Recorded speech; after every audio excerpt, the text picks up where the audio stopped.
Видеоплеерите са приложни програми за визуализация на видеоинформация. Те са различни по вид и функционалности. Най-известните видеоплеери са BS Player, KM Player, Windows Media Player, VLC Media Player и други.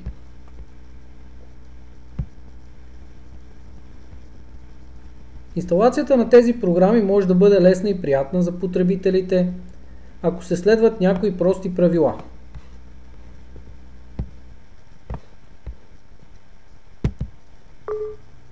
Първо трябва да имаме програмния файл в вариант, който е за инсталация, т.е. с разширение .exe. След като стартираме програмния файл,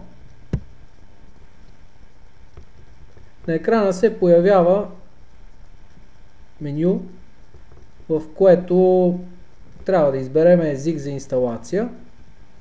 В нашия случай може да изберем английски език. След това с един клик на бутона Next започва инсталацията.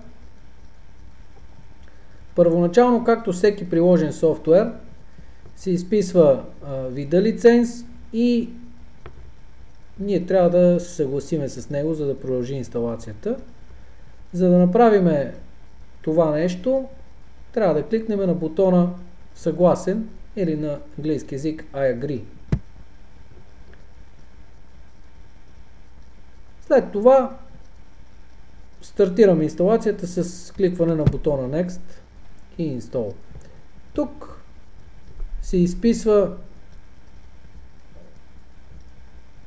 къде ще бъде инсталирана програмата, програмния ред, т.е. програмата се инсталира в Program Files Video 1 VLC.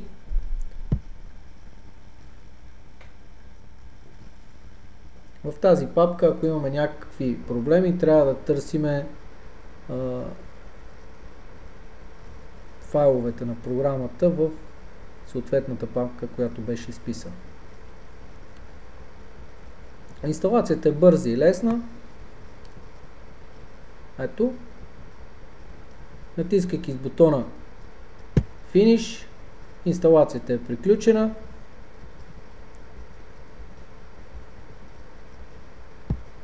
Тук ни пита дали искаме апдейти.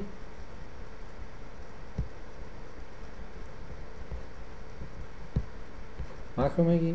OK. И плеера вече е инсталиран. Благодаря за вниманието.